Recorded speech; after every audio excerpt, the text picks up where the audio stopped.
All right, I guess we'll move on to the next one. Number 2, question number 2. Boring. Okay, number 3, question. All right, number 2 is embarrassing. I summarize a lot of these. I put embarrassing moments in school? Question mark. What is I've one had of your like most? 40 of those. What's so one of your this most is weird. embarrassing I moments don't in really school? know. I've had some that I probably shouldn't say on here, but It'll be entertaining though. I don't know. There was one time. Oh man, one of us is. Oh, that's probably me who's talking too loud. All right, carry on. Trying to think of well, there's I don't know. There's so many times. Actually, I know one. One of the best ones. There was in one of my history classes, we had these assignments we had to do all the time. We had assignments to do, and they were just these gigantic packets of crap. And the teacher basically, at my point, was too lazy to teach us, so we had to learn on our own, fill out the packets each day or whatever. And they were like 40 pages. It's just like fill in the blank stuff. Yeah. So my genius idea, just because I like to think around the corner and ahead, Laziness. I was like, all right, I'll do the first page really good, act like I tried really hard. So I did, and everything was right on the first page. And then I go to the second page and progressively start doing really crappy. Have like one right answer, then the rest just be like words that won't even make sense. It'd be like the Boston Tea, then I'd put like anus or poop or something. And then after a while, I would just put scribbles, just lines. And then it got to a point where the packets got so big, I just ripped off the last sheet and acted like I didn't get it because I didn't feel like doing that last one.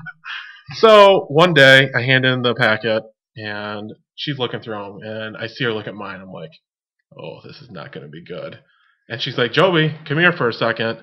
And she's like, well, I see you did the first page really good, and then the rest seems to be scribbling, and you don't have the last piece on here. Busted. And I'm like, oh, I never got that one. And she goes, well, in the staple, you know, when you rip it off, you don't rip off the other part. There's like a little chunk left in the staple. Oh, yeah? She goes, there's the part of that's left. It was like, ooh. So I just sent there's it there. evidence. So I just sat back down and be like, yeah. So what did you say after that? Nothing. She's like, yeah, I figured. And then she just started laughing. Everyone else started laughing. I was like, yeah. Oh, she said it in front of everyone? Oh, yeah, right in front of everyone. Oh, wow. But it was pretty awesome. Did you ever get caught cheating in school? I didn't. Oh, man. I tried. Been good. What was your favorite cheating technique? I think the one I saw you do before. What was that? You wrote your answers on your pencil. Oh, my God. That was so brilliant. I never thought about that. I always tried doing lists. I was acting like I was like focusing and trying to look to the side. And this one girl next to me, she'd be like, every time, progressively every time. I'm like, come on. Well, it was awesome because, and I think I told this before, but you know how pencils, they aren't like perfectly round where you can roll. Some of them are, but some of them have like it's sides. Not an It's like octagon. I know you're talking about like a hexagon. Yeah.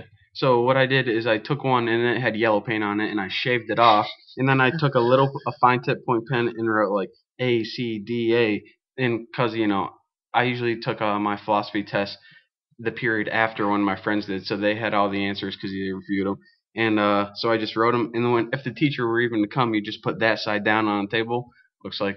Yeah, but that's the thing, though. I would put all the sides of the answers on it, so I'd pretty much be screwed. I'd have to put it in my ear and act like I wasn't paying attention or something.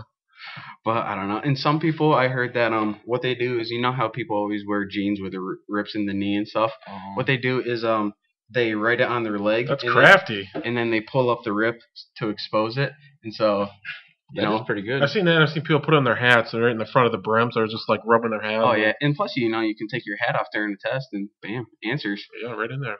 So I think the important point to take away is you don't study for anything. If there's cheating is the answer, basically. Yeah, I think so. I do too. Cut corners, scribble it on a piece of paper, and then take it out of my pocket and put it between my legs, and then act like I'm like nervous about the test, and I can just look down. I've done that too, and I've done like if you have to get out a piece of paper to take a test for multiple choice or a short answer, you write really hard the answers you think on the side, so that you leave the imprint in the next page. Yeah. And you look at it, and you got all the answers on the imprint, and you're just like, hold on. Wait, say that one more time. Like you write real hard on the page before, like super you aren't hard. supposed to go back, or what? No, you write real hard, like on like a piece of paper. So there's like you're on a notebook and you're writing really hard in it. Oh, so it's a blank piece of paper, but the imprints are there. I did that all the time. That's you know how many times I passed? None, because I couldn't read it. So it's an effective technique. Yeah, it's definitely one of my favorites because every time I'm like, what the? Just forget it. I'll fail. It's easier.